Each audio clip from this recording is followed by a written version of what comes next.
శ్రీ యాదాద్రి లక్ష్మీనరసింహస్వామి బ్రహ్మోత్సవాలు ఈ రోజు నుంచి ప్రారంభమైనాయి. 10 రోజుల పాటు బ్రహ్మోత్సవాలు కొనసాగుతున్నాయి. అద్భుత ఏర్పాట్లు చేశారని చెప్పవచ్చు ఆలయ ఈవో, అదేవిధంగా ఆలయ ట్రస్ట్ అని చెప్పవచ్చు. యాదాద్రికి సంబంధించి ఈ రోజు మొదటి పూజ కార్యక్రమంలో యాదాద్రి భువనగిరి జిల్లా కలెక్టర్ హనుమంతరావు గారు పాల్గొని పూజా కార్యక్రమం పాల్గొన్నారు. అదేవిధంగా ఈవో గారితో మాట్లాడదాం. సార్, చెప్పండి, ఏర్పాట్లు ఎలా ఉన్నాయి? 10 రోజుల పాటు జరిగే కార్యక్రమాలు ఏ విధంగా ఉన్నాయి? సుమన్ టీవీ ప్రేక్షకులందరికీ ముందుగా నా నమస్కారాలు. యాదాద్రి శ్రీ లక్ష్మీనరసింహ స్వామి వారి బ్రహ్మోత్సవాలు నేటి నుంచి 11 రోజుల పాటు 28వ తారీఖు వరకు అంగరంగ వైభవంగా నిర్వహించడానికి మనం దేవస్థానం అన్ని ఏర్పాట్లు చేయటం జరిగింది.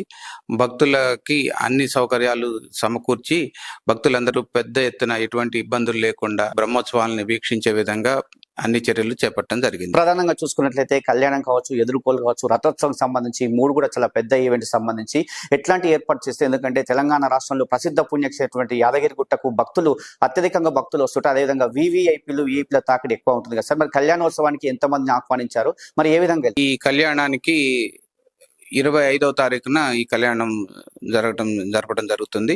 ఈ కళ్యాణానికి పెద్ద ఎత్తున భక్తులు వస్తారు. అదేవిధంగా విఐపీలు కూడా వచ్చే అవకాశం ఉంది కాబట్టి విస్తృత ఏర్పాట్లు చేయడం జరిగింది. దాదాపు 3,000 మంది కూర్చొని వీక్షించే విధంగా అన్ని ఏర్పాట్లు చేయటం జరిగింది. ఇదే కాకుండా ఈ కళ్యాణం యొక్క లైవ్ టెలికాస్ట్ అన్ని వీడియో ఛానల్స్ ద్వారా టెలికాస్ట్ అయ్యే విధంగా కూడా చర్యలు చేపట్టడం జరుగుతుంది. సార్, ప్రధానంగా చూసుకున్నట్లయితే మరి కళ్యాణానికి సంబంధించి ఎలాంటి, అంటే వివిఐపీలు ముఖ్యమంత్రి గారు వచ్చే అవకాశం ఏమన్నా ఉందా? అదేవిధంగా విఐపీలు ఎంతమంది వచ్చే అవకాశం ఉంది? మరి కళ్యాణానికి సంబంధించి ఏర్పాట్లు అద్భుతంగా చూసాం మనం. మొత్తం కూడా యాదాద్రికి సంబంధించి ఇప్పటికే దేవీప్యమానంగా విద్యుత్ అలంకరణతో తీర్చిదిద్దారు. రాత్రంతా కూడా చాలా బ్రహ్మాండమైనటువంటి అలంకరణ జరిగిందని చెప్తున్నారు. భక్తులు కూడా చాలా ఆనందంగా ఉన్నటువంటి పరిస్థితి.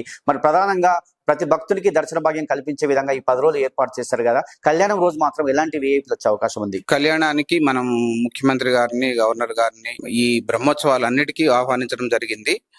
ఇంకా పెద్ద ఎత్తున మంత్రులను కూడా వచ్చే అవకాశం ఉంది. ఇంకా ఇతర విఐపీలు, హైకోర్టు జడ్జీలు కూడా వచ్చే అవకాశం ఉంటుంది. కాబట్టి ఇవన్నీ దృష్టిలో పెట్టుకొని మనం విస్తృతంగా విఐపీలకి ఏర్పాట్లు చేస్తూనే సామాన్య భక్తులకు కూడా ఎటువంటి అసౌకర్యం కలగకుండా ఉండే విధంగా అన్ని ఏర్పాట్లు చేయటం జరిగింది. దాదాపు 3,000 మంది డైరెక్ట్ గా ప్రత్యక్షంగా వీక్షించే విధంగా, మిగతా వాళ్ళందరూ కూడా వివిధ ఛానల్స్ ద్వారా లైవ్ టెలికాస్ట్ ద్వారా వీక్షించే విధంగా అన్ని చర్యలు చేపట్టడం జరిగింది. ప్రధానంగా చూసుకున్నట్లయితే మనం చూస్తున్నాం, మీరే అన్నారు ప్రతి సామాన్య భక్తునికి దర్శన భాగ్యం కల్పించడమే ధ్యేయంగా అని చెప్తారు కదా.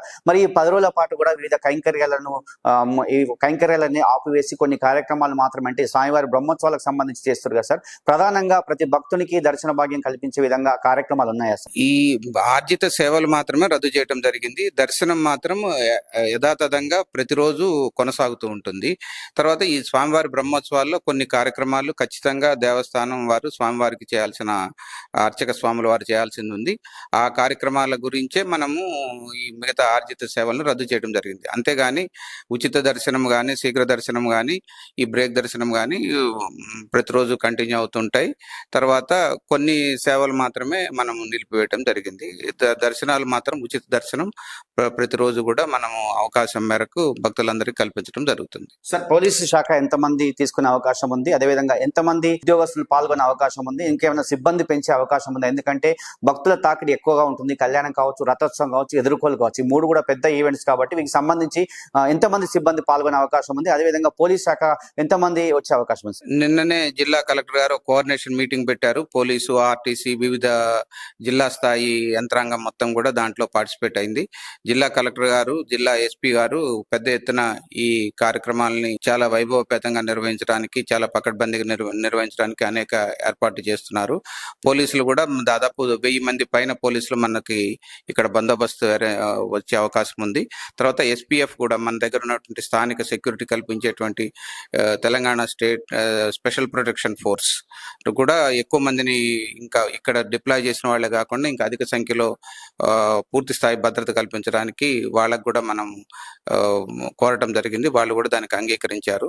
ఈ విధంగా మనము రెవెన్యూ యంత్రాంగము, అదే జిల్లా యంత్రాంగము, తర్వాత పోలీస్ యంత్రాంగము, తర్వాత దేవస్థాన సిబ్బంది మొత్తం కూడా కోఆర్డినేట్ చేసుకుంటూ మనము ఈ ఏర్పాట్లలో భక్తులకు ఎటువంటి అసౌకర్యం కలగకుండా పూర్తి స్థాయి సన్నద్ధతతోటి చేయడం జరుగుతుంది. సార్ ఎండాకాలం కదా, ఎండాకాలం విపరీతమైనటువంటి ఎండ వచ్చినటువంటి సందర్భంలో భక్తులకు జలప్రసాదమే కావచ్చు, అదే విధంగా ఆ నిత్య అన్నదానం సంబంధించి కూడా ఏమైనా పెంచే అవకాశం ఉందా? జలప్రసాదం కూడా ఎన్ని చోట్ల ఏర్పాటు చేస్తారు సార్? అదే విధంగా ఏమన్నా పెద్ద అంటే మనకు విఐపీలు వచ్చినప్పుడు వచ్చేటువంటి దారాలు కావచ్చు, అదే విధంగా భక్తులు వచ్చే విధంగా ఇంకేమైనా ఏర్పాటు చేశారు? ఈ జలప్రసాదం మనకు దాదాపు ఇప్పుడు 28 ప్రాంతాల్లో ఉంది. అవన్నీ కూడా మనము ముందే టెస్ట్ చేయించి టెస్ట్ రిపోర్ట్లు కూడా తెప్పించడం జరిగింది. అవన్నీ కూడా పోర్టబుల్ వాటరే డ్రింకింగ్ పనికి వచ్చేదని చెప్పి తెలిసింది. తర్వాత మనము ఇదే కంటిన్యూ చేసే విధంగా జలప్రసాదం చేయడం జరుగుతుంది. అట్లనే అన్నప్రసాదం కూడా ఇప్పుడు 1500 మందికి ప్రతిరోజు ఇవ్వటం జరుగుతుంది. అంతేకాకుండా ఈ బ్రహ్మోత్సవాల్లో మొత్తం అన్ని రోజుల్లో కూడా అదనంగా 1000 మందికి చేయటం జరుగుతుంది. ఇంకా వచ్చిన భక్తులు దీన్ని కూడా పెంచి మనము అందరి భక్తులకి అన్నప్రసాదము ఇచ్చేటువంటి ఏర్పాటు చేయటం జరుగుతుంది. చూస్తున్నాం, ప్రతి ఏర్పాట్లు పూర్తి చేశాము. ఇప్పటికే ఈ రోజు నుంచి ప్రారంభమై 10 రోజుల పాటు జరిగే ప్రతి బ్రహ్మోత్సవాలకు సంబంధించి అన్ని ఏర్పాట్లు కూడా పూర్తి చేశాము. ఏ ఒక్క భక్తులు కూడా ఇబ్బంది కలగకుండా, విఐపీల తాకిడి కావచ్చు, విఐపీ తాకిడి వచ్చినా కూడా ఎటువంటి ఇబ్బంది లేకుండా ప్రతి స్వామివారి దర్శన భాగ్యం కల్పిస్తాం. అదేవిధంగా స్వామివారి కళ్యాణం కావచ్చు, ఎదుర్కోలు కావచ్చు, రథోత్సవం కావచ్చు, విమాన రథోత్సవం కావచ్చు, ఎక్కడ కూడా ఎలాంటి అవాంతరీయ సంఘటన జరగకుండా ప్రతి శాఖ సమన్వయంతో పనిచేస్తుంది. ఖచ్చితంగా అందరితో పాటు నిన్న కలెక్టర్ గారి మీటింగ్ లో కూడా ప్రతి సమన్వయం చేసుకుంటూ వెళ్తున్నాం. ఖచ్చితంగా ఈ 10 రోజులు మాత్రము ఒక బ్రహ్మాండటువంటి ఏర్పాటు చేసిన పరిస్థితి. ఎందుకంటే నిన్న యాదాద్రి సంబంధించి యాదగిరి పుణ్యక్షేత్రం కావచ్చు, మానదీవులకు మొత్తం కూడా విద్యుత్ దీప అలంకరణతో వెళ్ళినటువంటి సందర్భంలో అదేవిధంగా ఉన్నటువంటి ప్రతి ఏర్పాట్లు చేశాము. ఎక్కడ కూడా ఎలాంటి ఇబ్బంది కలగకుండా ప్రతి భక్తుడికి దర్శనం కలిగించే విధంగా ఈ బ్రహ్మోత్సవాలన్నీ కొనసాగుతాయని చెప్పి ఆలయ ఈవో భవానీ శంకర్ గారు మనతో చెప్పారు. ఇది ఎక్కడ అరుణ్తో శరత్, యాదాద్రి భువనగిరి జిల్లా, యాదాద్రి దేవస్థానం.